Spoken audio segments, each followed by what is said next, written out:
Hi, everyone. Thank you for being here. This is a great crowd. It must be the end of the semester. Everybody's ready to come out and celebrate. So I'm really thrilled to be here. My name is Anna VQ Ross, and James kindly asked me to introduce these fine poets. So I'm just going to jump right into it. I'm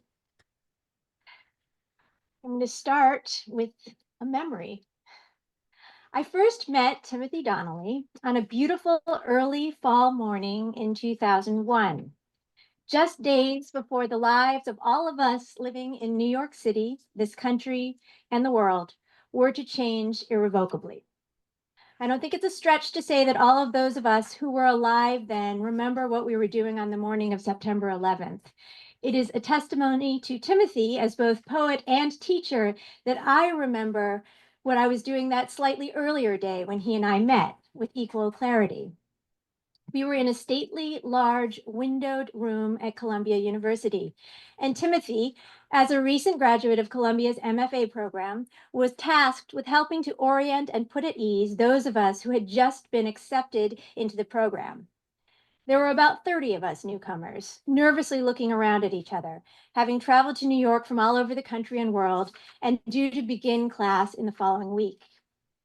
This was years before Timothy had published a collection of poems, although I think his first book, 27 Props for a Production of Eine Lebenszeit, might have been maybe under contract, but maybe not.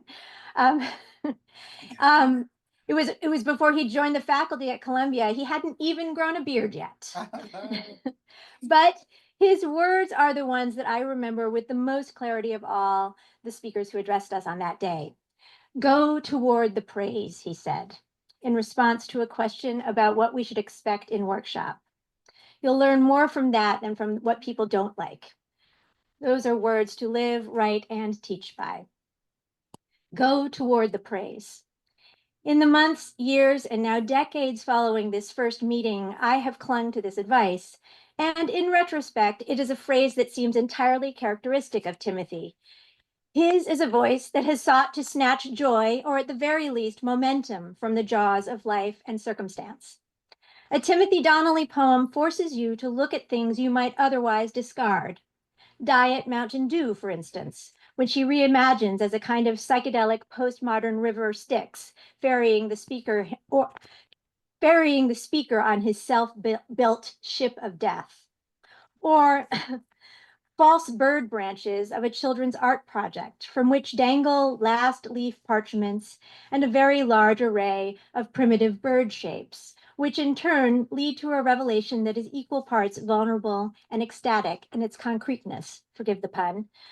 I love that when I call you on the long, drab days, practicality keeps one of us away from the other, that I am calling a person so beautiful to me that she has seen my awkwardness on the actual sidewalk, but she answers anyway. In Inhabitable Nebula, a poem from his new book, Chariot, Timothy advises that so much of what it means to be a person shines through obscurity, that like odd condiments bought on impulse. And it is both the impulse and propulsion of these poems that captures me always as they hurry forward to praise and apprehend and love the world they encounter in all its oddity and awkwardness. Callie Siskel's debut collection, Two Minds, also seeks to praise the world, but hers is one inalterably shaped by inexplicable loss and its aftermath. Siskel's father, Jean, died when she was a young girl, and the poems in Two Minds elegize, transverse, and reconstruct a childhood that was and could have been, and reconstruct a childhood that was and one that could have been. In a past life, she writes, love accumulates like debt, mindless, habit forming. And later in the same poem, I had my father's face, not you have your father's face, delineating the painful gap between the longed for and long gone physical presence of the father and the well-meaning, if thoughtless, reminders that she now resembles him. The structure of the poem itself enacts the vast gap between these two realities, replacing the would-be anaphora of the phrase in a past life with ellipses, those three small dots, a paltry replacement for the past accumulated love. It is to Siskel's credit that these poems don't look away from loss, however, instead working to nail it down through images that revise and mimic each other. I was the hole in the ground, the stone on his grave, the mourner's yarmulke, the mouth of her grief, acknowledging both the all-encompassing nature of grief and its mutability. Elsewhere, she writes, sadness was my method. Who had taught me that? But there is light and praise here too, as the poems acknowledge a debt of love that is the center of this morning in the figure of a father that tells her, go outside. The grass is waiting. The center of the lake is waiting and still moving. Madness has its Madness has its dramatis personae, Jenny Grassl declares in the poem Frail House of Blooming, and her poems are indeed crammed with personae, although many of them appear, at least at first glance, to be non-human. Gypsy caterpillars, a stag beetle, a lobster. The voice that cohabitates the poems with these creatures leaps across fissures of white space and between species, but feels always close to us, even whispering in our ears to offer a kiss your melancholies can feel. Vivid in its depiction of scents, smoke, smell, leather, and sweat of wood, and colors, the first peeled lime of oak leaf tine. This voice is also alive to the stories they signify, imagining an archive of sorts that she names the forgettery, where there are unruly heaps of clothes awaiting sorting into the month before X, X with you, the year after X. Deliver who I am, earth blamed like the flesh of a scallop, she requests in the final lines of the poem Figments. And I hear echoes of Marianne Moore's famed Real Toads in Imaginary Gardens in this request, anchored as it is in the naturalistic, even as it requests, as Moore would never allow herself to do, the deliverance we all ultimately seek. These poems hint at a worldly path toward it. Timothy Donnelly's most recent book, Chariot, was published in 2023 by Wave Books. His previous books include The Problem of the Many, winner of the inaugural Big Other Poetry Prize. I love the name of that. The Cloud Corporation, winner of the 2012 Kingsley Tufts Poetry Award, a Guggenheim Fellow. He teaches at Columbia University and lives in Brooklyn with his family.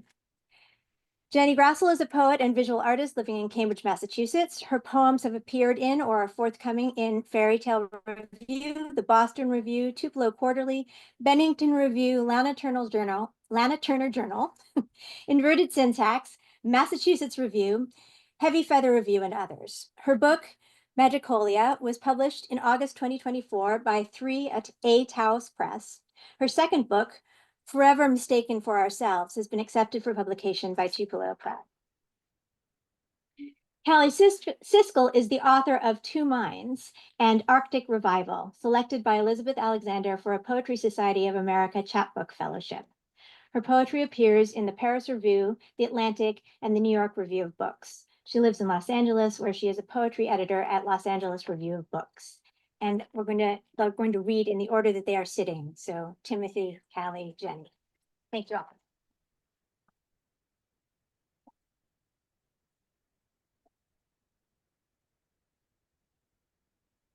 Thank you so much, Anna, for that.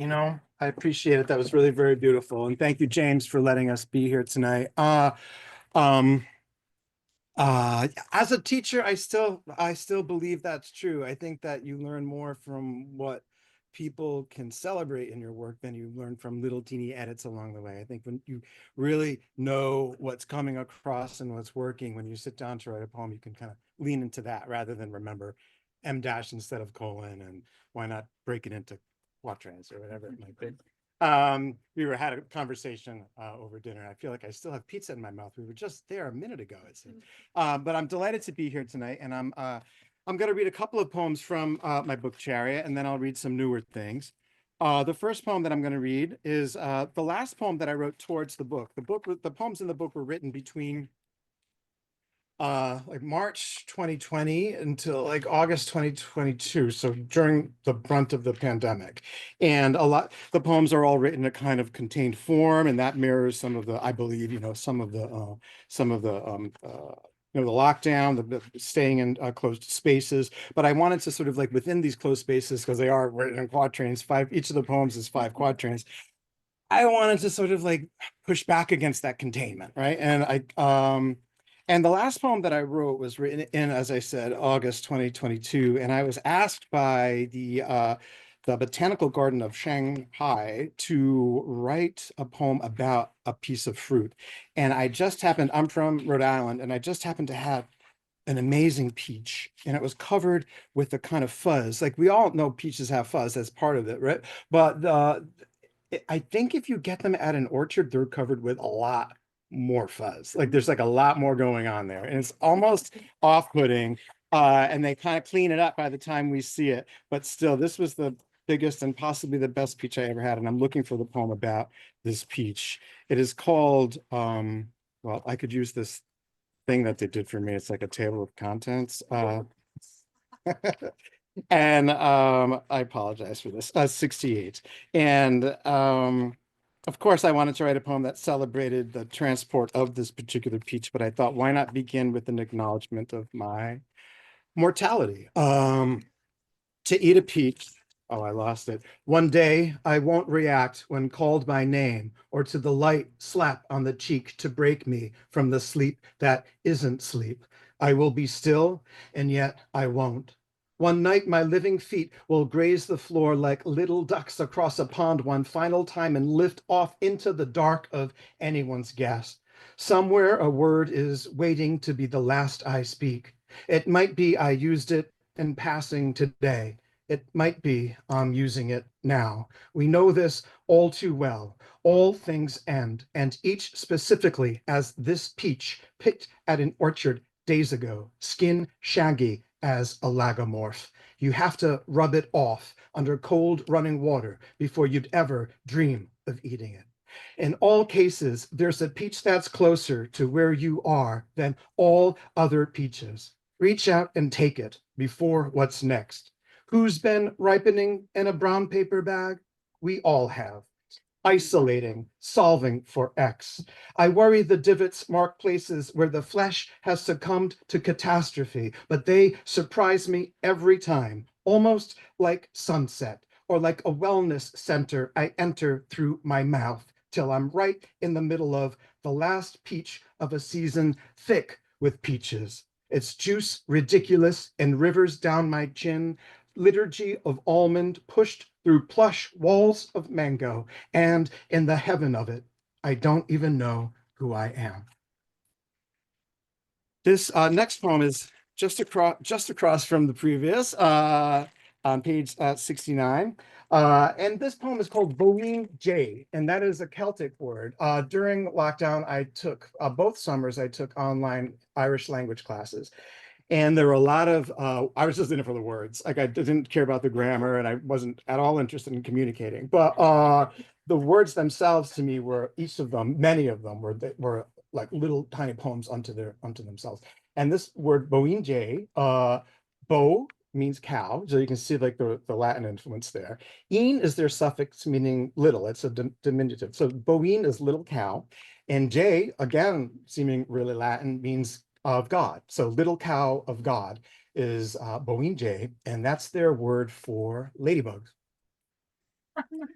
Right? And their word for like their I won't say it now because I'll get it wrong, but their word for spider is demon of the wall. Translates to demon of the wall.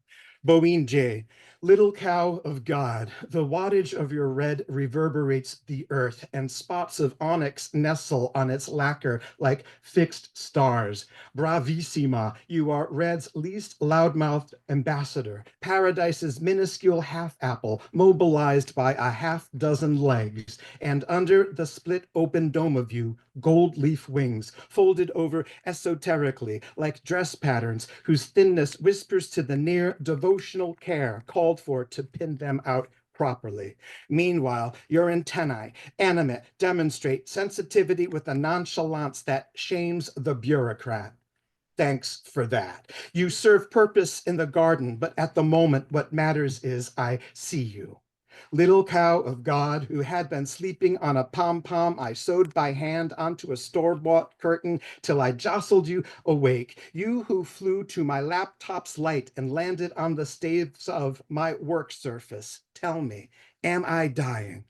Little cow, blood drop omen, stopped in front of me like a whole note in a chorus that celebrates the invisible labor of useless thought. You who had grown tired, I have grown old. But is it over, our irrelevant haven, this thimble's worth of song? Um, I'm going to read that poem, Habitable Nebula, and you can be forgiven for thinking that it is in the book Chariot, because I did use the same exact form, the five, yes, but it is actually not that.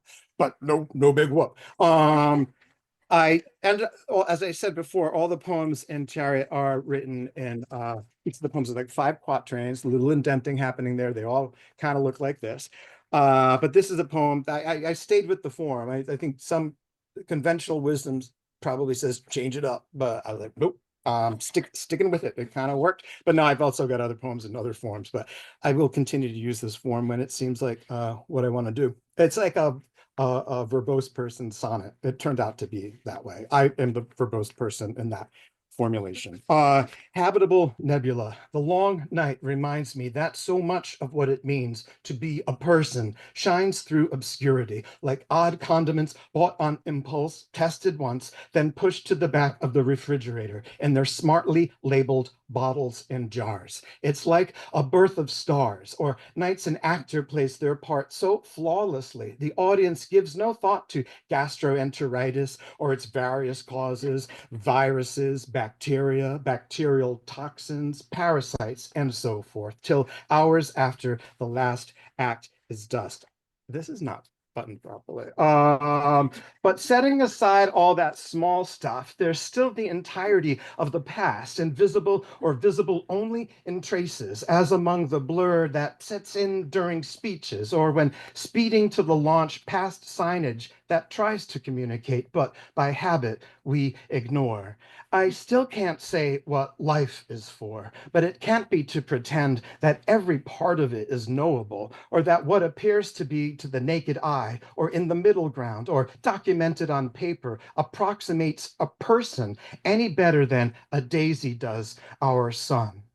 When at a loss for what I am, I know I must be feeling it deep in the layers, where a turbulence gives rise to clouds so massive they collapse in a bliss of gravity, condensing into this music. I can daisy into morning as it daisies me into morning.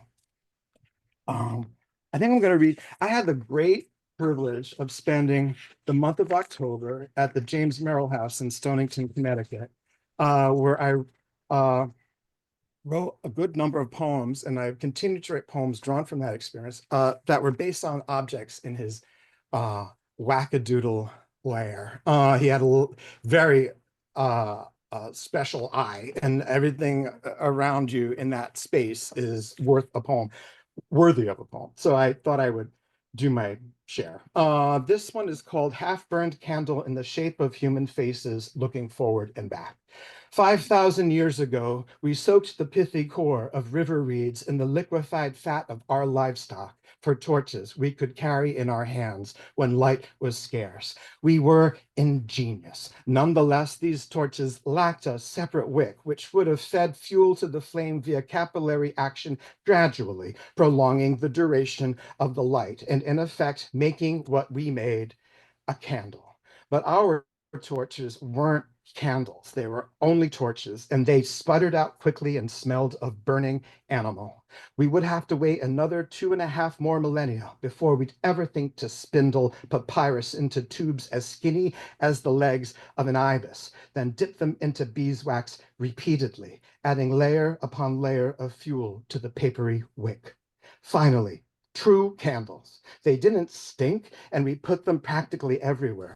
on tabletops and windowsills and all the shrines and grottos. We'd even walk out into the fields at dusk to let them bid adieu to the sun, like holding an infant up to kiss its papa, largely after 1834, when Joseph Morgan of Manchester patented a machine that, with the labor of a mere 3 men and 5 boys, promised to manufacture 2 tons of candles in 12 hours. And that's exactly what it did. Candles lit every darkened corner, added dazzlement to birthday cakes and a dicey splendor to our Christmas trees, until a series of inventions, abetted by the gift of candlelight, no doubt, brought electric power into play, at which point our fought-for candle dwindled, and the light switch became the thing that everybody reached for without much thinking about it. To my surprise, half the light switches where I temporarily reside are outfitted with dimmers, meaning I have to think about it again. I have to decide how much light I want shed on whatever's about to go down here in Connecticut, and how much darkness needs to be a part of it, whether it's better to see clearly what I think I already know, or to stumble around a bit in order to discover a hidden version of what it might mean to live where another person once made their life.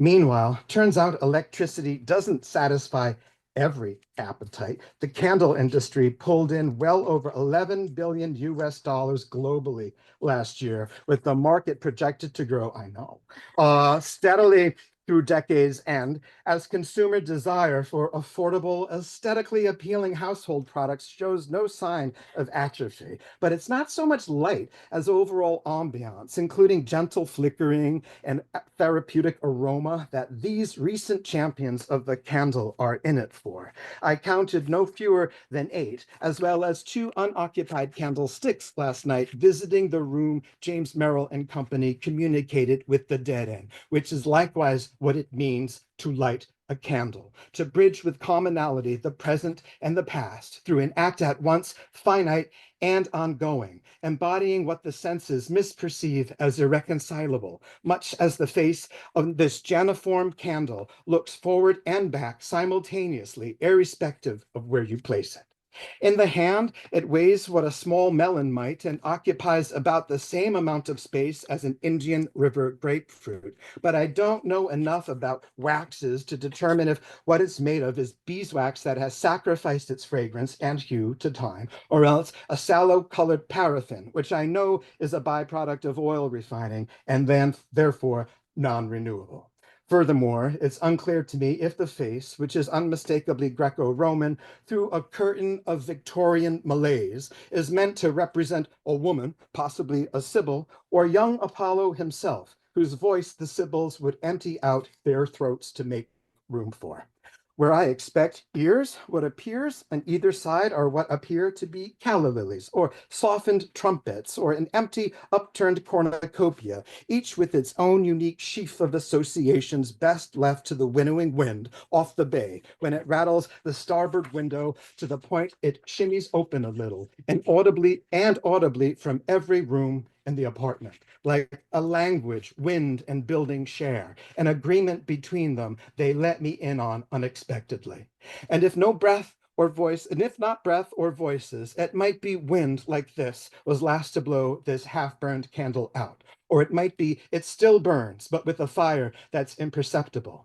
It's through this fire that candles never lit in time are nonetheless true candles, just as those that flame out in a whoosh can be restored. Here, with little effort, in the tower room of a human mind, where history comes to light what's in front of us, with the candle of what's behind.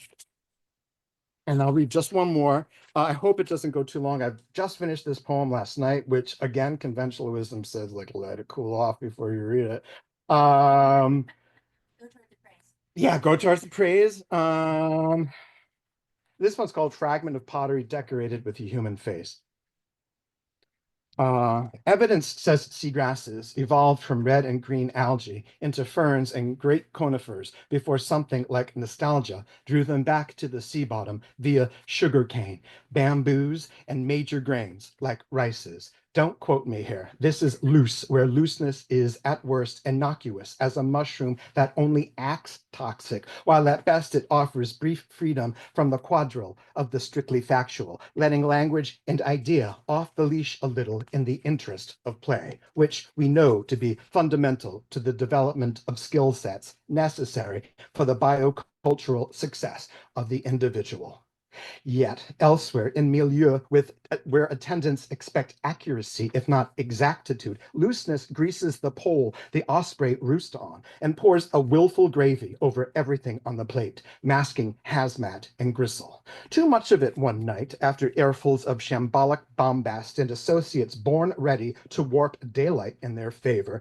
I was the lone attendee of my sad after party, isolado of the walk-in wonder cabinet yards away, where a piece, and by piece I mean fragment, of pottery called to me, triangular, big as a slice of apple pie cut for a hungry uncle, but small as the rack in the tabletop pool table he gives you every Christmas, heavy in the way old stoneware always is, its insides coarse and speckled gray, dense, cold, the gentle curve of its part suggesting the whole had been a jug, loath to bring pie back up, but an ornamental relief resembling pie crust must have run along the vessel's width, and a strip of it remains, damaged but incontestable along the top of the inverted triangle, under which a rustic human face, in black and green on the left, green and black on the right, looks out, eyes widened at the viewer, not to give, but to be received, eyebrows angled like the accents in a leve to check her students.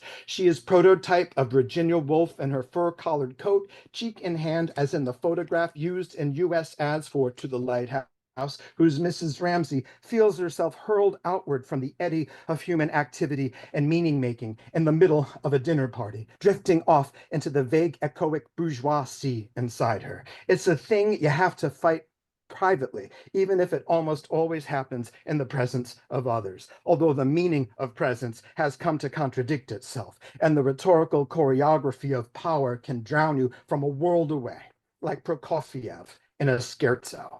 And while what Mrs. Ramsey grieves is her role as conductor of the socio-affective lives of others and the toll it takes on her, mostly because her labor tends to go unnoticed, and although she'd never say this, the fruits of her own harvest don't belong to her. The queasy robotics these conditions induce and depend on, plus the chill of powerlessness felt in the face of inoperability, given how enmeshed they are in basically everything, aren't too far from sweating it out in life's galley, while all my so-called shipmates fatten on the creme anglaise I can't even get myself to spit in.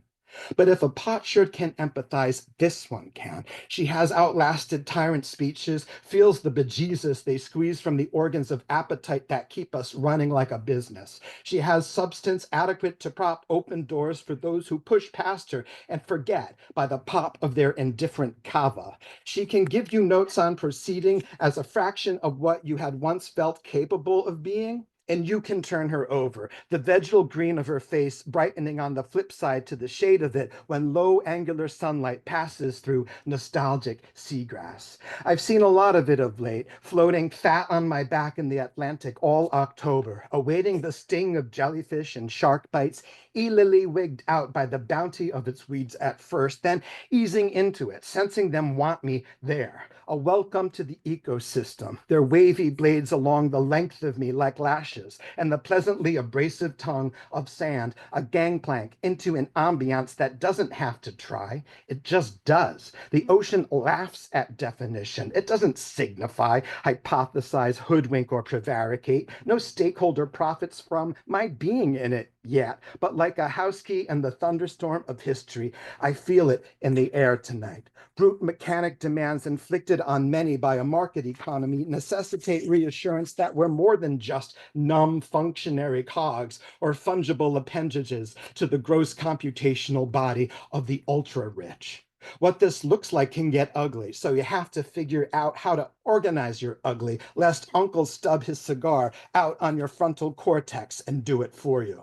It can't be play when it drops like this, nor when power powers its sick heaven on juice cold pressed from modest paychecks. Make money while you sleep, they say, but mostly we lose sleep over money we can't make or keep long enough to feel any safer than a cartoon egg on a wall or primogenitor lost in the savannah diorama of living hand to mouth as herds of opulence or cottagecore reindeer phantasmologically stamp their wattage crazed images where uncle's spent cigar has left a scar that looks like a doom scroll of one red corpuscle, a side of flapjacks, an arena from a camera drone, and the bands of ice around old mopey Saturn, first observed in 1610, but from the end of a handmade telescope in Padua that summer, Galileo thought the rings looked more like a set of airs.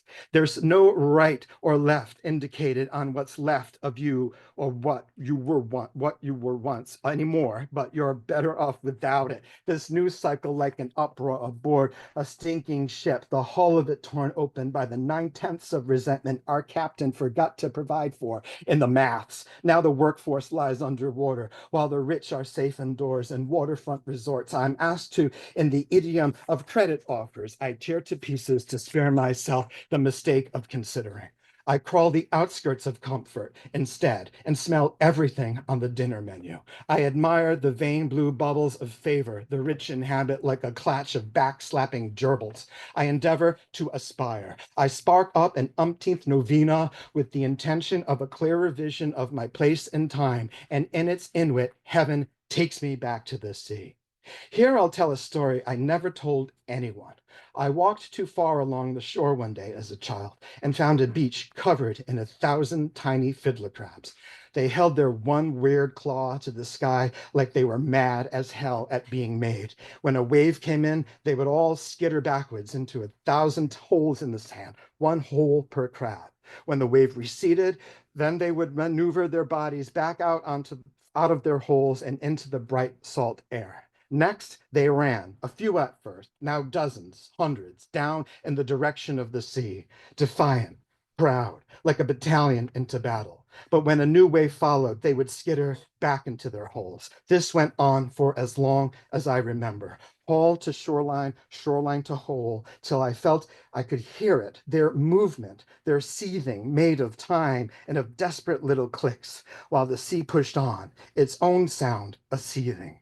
And they said to be one or the other, but I wanted to be nothing. Thank you.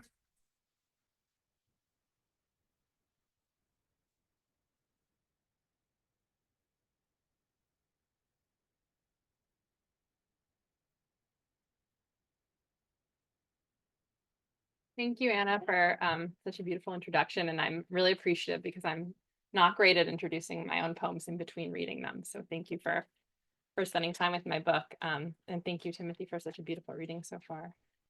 Powerful reading. I'm going to read from my book of poems and start with the very first. It's called Mise on a Beam, which means to place into the abyss. And it's also an art historical term of a painting inside of a painting. Mise on a beam. I was a lot to carry in summer. High winds shook the round windows for which the hospital is known. It was a Saturday, midday. I was upside down. They cut her open to lift me out. The swaddle and hat were too small, so I was wrapped inside a towel. My name pleased both sides of the family, a shared consonance with my mother's father, an overall sound with my father's mother. I came home to a sister who thought I belonged to someone else. Marie, she said to the nurse, you forgot your baby. Somewhere on earth is my Matryoshka doll. Rarely did I open her. I preferred to hear her wooden offspring knocking around inside, the son with the broom and the daughter with a scythe. The baby in the patchwork quilt, I pitied. It would never hold anything. My grandmother, the youngest of her siblings, fled Russia as a child and brought nothing with her. She remembers her bedroom being black. She never carried my father. She adopted him from her sister, who died, hiding her cancer the way my father did. No generation lives neatly inside another. To play with the doll was to disassemble her. When I did, I closed each one so that the head was misaligned, the seam exposed, the flowers on the matron's dress discontinuous. When I returned them to her, I'd leave one doll out completely, wondering what it would be like to live outside of one's family. Maybe before there were lips, there was already a whisper, and leaves circled around in treelessness. Maybe before we were born, we existed, Mandelstam is saying. That day in July, closer to the end of a century than the middle, would have gone on the same without me. High wind, high heat. This poem is also a beginning of sorts. It's the beginning of adulthood in Judaism. It's my bar mitzvah story, and it's called Invitation. My initials curled inside the oval like 3 robins crowding a tree hollow. The cardstock was beveled, the envelopes lined in airy pink paper. My father was dying, quietly, like the sound of his pen lifting, then touching down again. Once waking from a nap, he asked me, will I be okay? And I said, yes. Then it was time to chant Torah. I'd been called to fill the sanctuary by a new Hebrew name, a derivative of life. I liked it.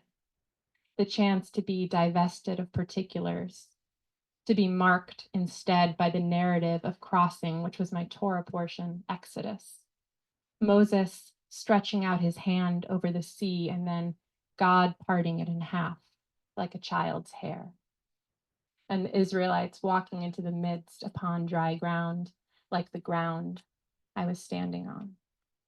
January, a freshly shoveled street on which the thinnest layer of snow covers the cement, then turns back into water. And from that image of melting snow, I'm going to read a poem about Caravaggio's painting of Narcissus. And I write a few poems that touch on the myth of Narcissus, and a line in a poem that talks about how I view grieving as a narcissistic, not in a judgmental way, but in a true way, process where you are consumed by yourself and your own loss. And so this book navigates that emotion, which I both empathize with, but also wanted to critique or look at from a distance.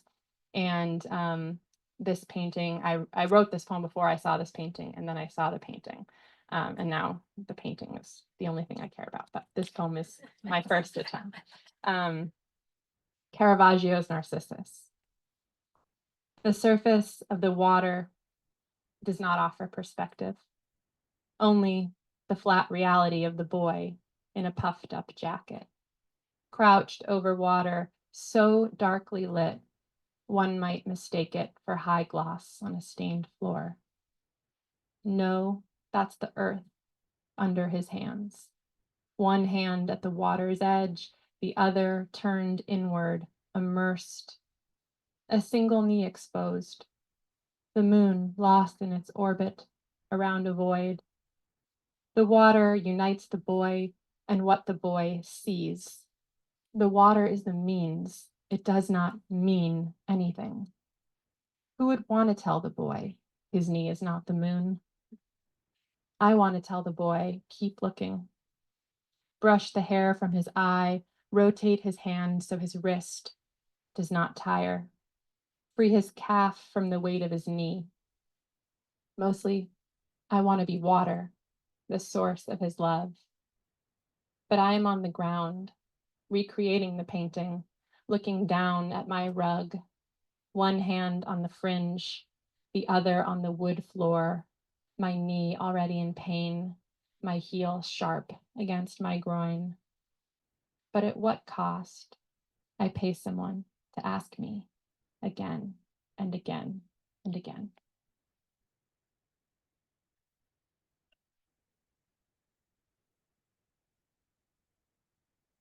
This is a poem that was born out of, was probably meant to be a compliment, but I took to be an insult. I had a boss who told me that I looked like a Modigliani. So I didn't love that, but I used it to write this poem. And it's called Jean. My boss told me I look like a Modigliani. He wasn't the only one. A young woman's face, long and plaintive, or sadder than plaintive, moribund. Her head on her neck like a leaf on a pear. The eyes uneven. Nearly every woman he painted was his wife, Jeanne Evuterne, Jeanne on her side, in a wide brim hat, Jeanne in a bistro chair with her hands on her lap or touching her throat. On my psychology textbook in college, I saw her from the shoulders up, her neck exalted, her mouth a crumb, the chin tilted down as if to say, I'm yours. She's the perfect cover for a book that tries to explain how the mind develops and how it breaks down. The day after her husband died, she leapt from a window. She was pregnant. She had a daughter named Jeanne. She looked nothing like the paintings. Her face was round, her lips full. She did lower her chin, at least in photographs. When told I look like a man's image of a woman, I believe it. I do not, nor do I look like Jeanne, who left behind 4 paintings of her own, 2 still lifes, a portrait of her husband, and a portrait of herself. I know you missed Narcissus, so he's back. His poem is called Narcissus. He himself does not appear, but each line is invoking some kind of narcissism. And this poem takes place in 2006, when the Time Magazine Person of the Year was you because of the advent of social media. I keep giving away the first lines of my poems, so I did that just now again. Narcissus. Time's Person of the Year was you. I was a sophomore in college.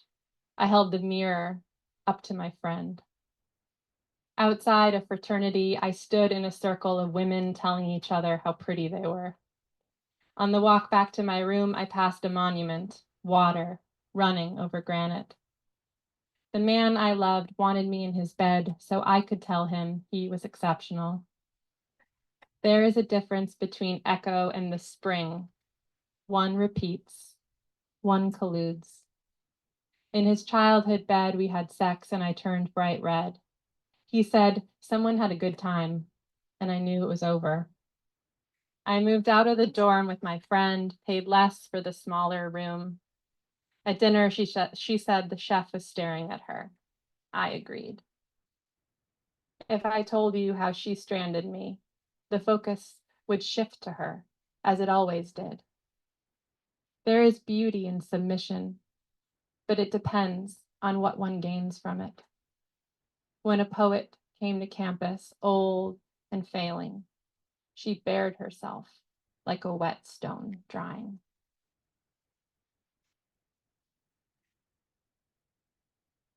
I hope it's okay that I read a few more. I'm going to read the poem that Anna quoted from called Intention to Return. And just if you're curious, it looks like this. And I loved your analysis for the ellipses. Meaningful to me. Intention to Return. In a past life, I was not defined by his death.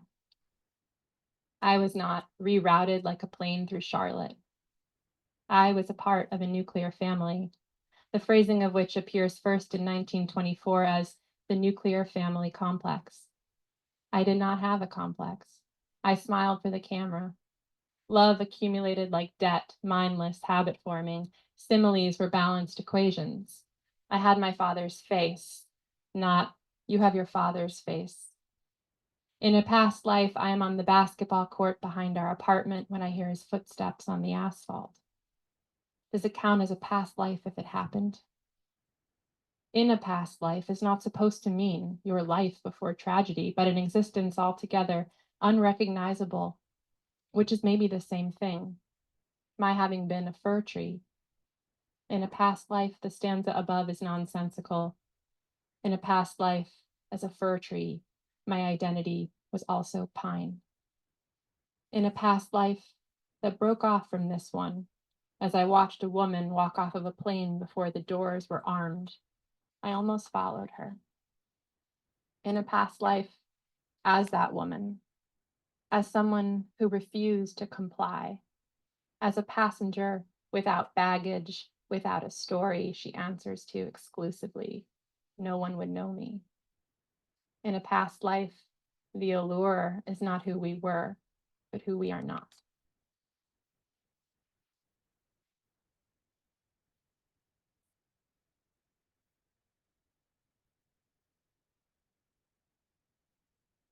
Poem is called What If? What is? What is also in the poem. It's called What Is. If it had an epigraph, it would be mom, but that would be too sentimental. So instead, I am just, she's the originator of the phrase that the poem takes its name from. What is?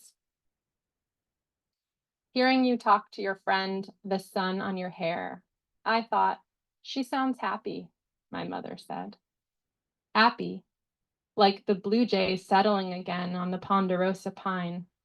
Look, I said to my mother, and she said, I don't see it. And then it settled lower.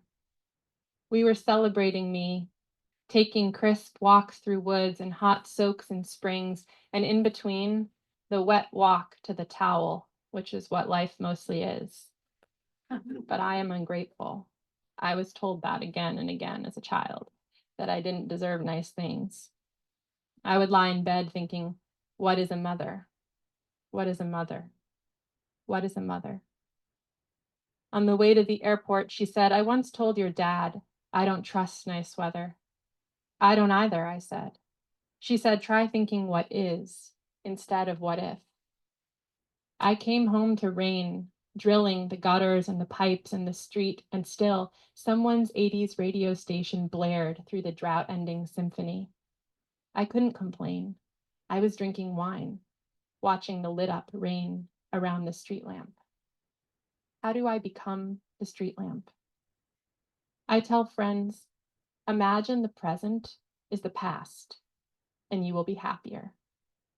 Or imagine the future, and then think of the present. And I'm going to read one last poem, which also references Mrs. Ramsey from To the Lighthouse, my favorite characters in one of my favorite novels. And it's called Bildungsroman, which means coming of age story. And this poem is an assemblage of quotations from others and imagined ones in the case of some of these figures. And it's one of the last poems in the collection. Bildungsroman. My father said, do what you love and the money will follow. Mrs. Ramsey added, but you'll have to be up with the lark. My mother said, I had children too early. We all make our choices, my sister said. My rabbi said, repeat after me. I am my beloved's and my beloved is mine. A crow on the power line imitated the call of another bird. My therapist said, tell me what makes you angry. Canceling our trip, my friend said, I hope you'll understand someday that it's a decision I need to make. The lack of moon out my window said the moon was consorting with the sun. Acknowledge those who played a role in your life, my sign reading said. Even if your history is strained, they have shaped who you are. My mother said, was it really that bad? My grandfather, after whom I was named, said, when you're on wheels, you're never lost. Stop trying to figure it out, my handwriting said, let it reveal itself. When people cried needlessly, my great-grandmother was known to have said, crying with a loaf of bread under their arms. The obituary said, my father said, I'm in a hurry to get well. I still grieve, but I don't dwell on it. My teacher said, there's no point. My baby brother said, it was harder for you. Naked before the mirror, my body said, you have not used me enough. It never feels like the right time, my friend said. My doctor said there's plenty of time, I would tell you. Declare yourself, my grandmother said. Thank you.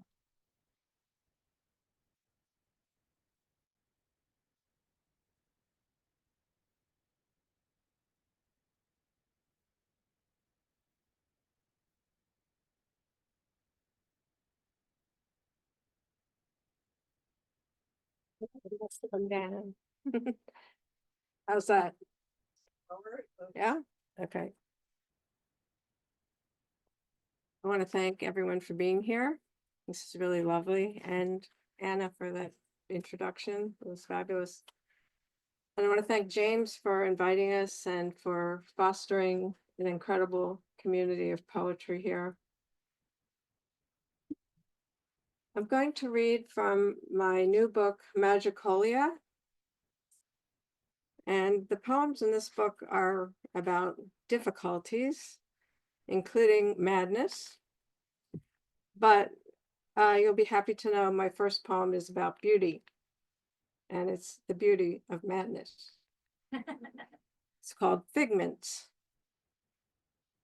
If I were Venus, would you ferry me in white, bridal foam on a jellyfish, all the girls kept by their churches? My t-shirt labeled with China speaks black and white. Allegiance to a split rock, Pilgrim or Peter. I live in a house caught with lobster and crab of cancer. Condemned in a shaft of light, I blaze. A stone golded at my feet, nearly liquid, its mouth open. Comer of pretty things, would you find mine on sand when I am done? Listening shell or a half-hinged? I am tired of the company of stones, waves where I am not, Venus eased by falling flowers. Deliver who I am, earth blamed, like flesh of the scallop. So the next poem is Meme Mori.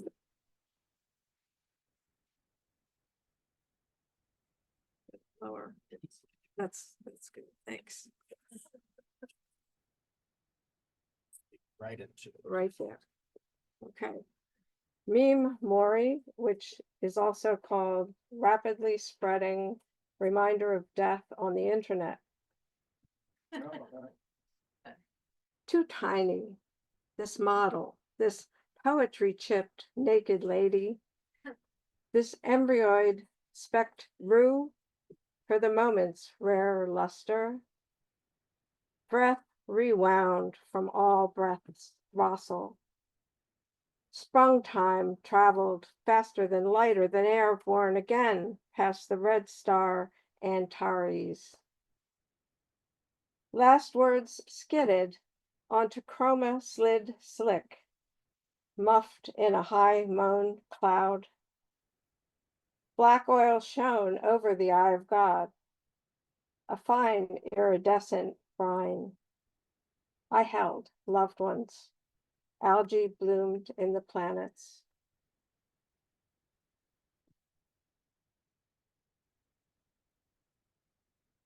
So this is a poem about the misunderstandings that can arise when a mentally ill person is admitted to a psychiatric hospital. It's called Hospital Year Voice. Hold the crash in dawn mirrors. Ladies of the night removing their lips. Present naked to intake, handing out forms with news Gothic boldface. Paper about to lock my shoes to the ward floor and close my eyes with consent. Take skeleton key beneath the vanish. Try to open mouth. Diamond insomnias wear down to water, kneeling steam, on the lawns of a summer eloping elsewhere. Speak privately. Numbers. Bullet questions. Number 4 means Hore of the 4 seasons. 4 deadly horsemen. 4 gospels. Where changed to why were you born? June whites and rare meat ransom. Feathers stuck in my lace. I am bride of the asylum, brought to be shamed in a document. I am lost in their mail, in the small of their back stories. Why are you on this side of your decisions on the 4th of July? My signature is the wrong answer. So do you all know the television show Bachelor? Sure. Okay. You never know. So this next poem is about an episode that was filmed in Iceland. And it's about sane people. It's called Pastimes of the Sane. Clayton chooses a primetime bride. I don't hate Clayton. Bachelor unmoved, not breaking. In oakum skein of harem hair, gloss waving with starry ices. Schools of lakemen and lakemaids, breath dangle suspense in TV steam. Studio live blue, swim screen with cotton milk. High in silica, pool super hot like you, Clayton, in the north. Prone in pixel glam selfie lost licking. I don't hate Clayton. Unmarred, unmarried man, girls baitin' by batten down boutonniere. They wanton and they out in all their kiss. What lullaby do you fracken on evening's cradle? Your luxem chasms, mothers for your children. I don't hate Clayton. 30 women with eggs, cries echoing. Would you even read the caption? Your eyes siphon a god. You as victim, not the strappy gown downcast damsels, Gabby and Rachel. Women you narrow in the choice to. Rachel crumples on a stair. Happened. It is written about this filmed but real grief. Your words. It was a show she crove in. Didn't she have a plan for loser? Heavy sigh. Your squirm behoven. Where were you born? Eureka. Wrong fucking answer, Gabby scoffs. Spitefully bleeping. It. Rachel's moment of profundity, spaken. At his love news. I love you both, but her more. I don't hate Clayton. Susie is the one. Fled brood hen, clucking, not yet fucking. It's Bachelor. Now I'm going to tell you a fairy tale. And there's some evidence that the story of Snow White originated in Italy, not Germany. And I'm going to read a reimagining of the Italian version. Snow White in the Dolomite Mountains.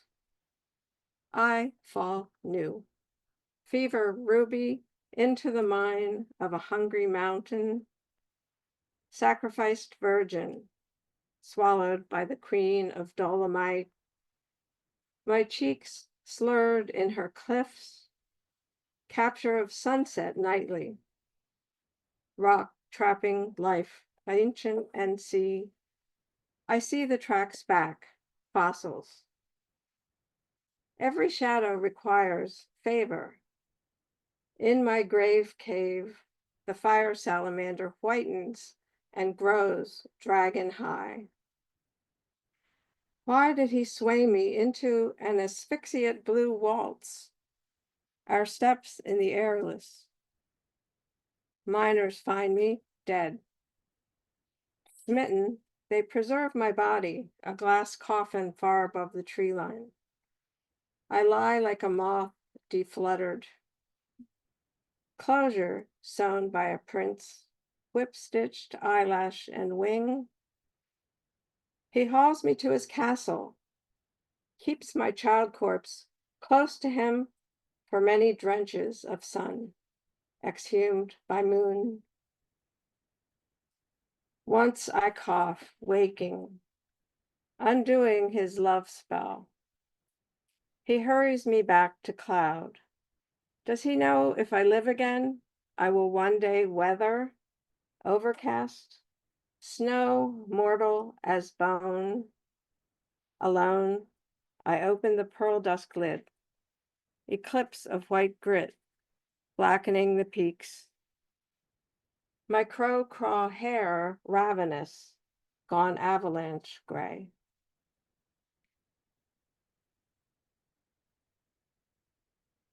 So the next poem I'm going to read was inspired by Robert McFarland's idea of thick speech. And you may have noticed Clayton was also inspired by thick speech. The idea is if the suffering is great enough, language is inadequate and needs to be reinvented. The quiet room. Why do you think you were put in the quiet room? Because on divot dug in from square lawn I came in, turf abundant with fleshly, grub and crispin ones creepin', crept to fly, wingin' July. Any other reason? The room for quietin' of hallway, my remove, help smoothen shuffle of other ruin. The sound I won't makin', lone fell, my pelt long strippin', necklace and belt, hospital lockin', walls paddin' before I came in, ceiling pressin' down, floor rising. When lock clickin' after shove, of course, throw self at door, out wanton. If given up, they will offer only proper noise, droppin' pill into paper cup, a water drinkin' taint. Soft moon of easier patience moan. It is flight I sky in fiber board, vent blown, white noise of wings, keepin' beating. My elbow without fatten or sinew, vein wrappin' bone I've scathen. My dappling eye rubbin' sore, a regatta of spots, hidin' the dead scene air. How long will I been in here? Room herein, quiet brickin', mortal mortern. The ones lackin' family longer stayin'. Fear is not loudin' with me usual. Howl is not loudin' with me usual. Cry is quietin'. They day long askin', staff they mockin' feeling. Better? Feeling better? Widening pour to pour a drowning. This room with no bed, no chair to flail in. I butterfly in church in hands, flittering away, a joyful noise, so unquietin' in the ledgers of Lockin. So I have one more poem, and it's louder. Not the quiet room, it's the frail house of booming. Madness has its dramatis personae. Take witch of wax, and queen of Wayne. Gather nature's undersides, all smoke-flushed bellies, the compost crawl, and dust bowl's flatulent sky.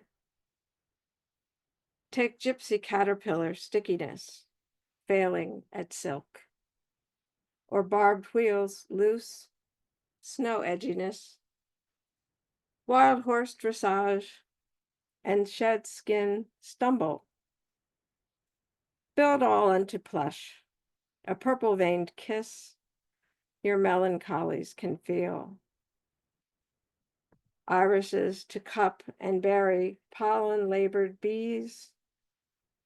Snowflakes fit bright onto a land of soot. My mind lit, somehow unruly, makes last burn turn into new grass, new pine, and I exchange my skeleton for meat. Slender protagonist, worm for robin, robin for my spring. Thank you.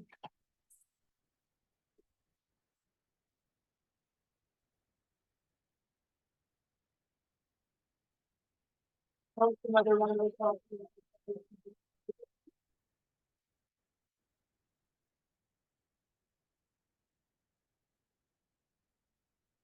Well, for joining us this evening. We have some books for sale. The poets will be signing books. Please stick around. If you could all please move your chairs up against one of the walls, I'd be very grateful. Thank you so much.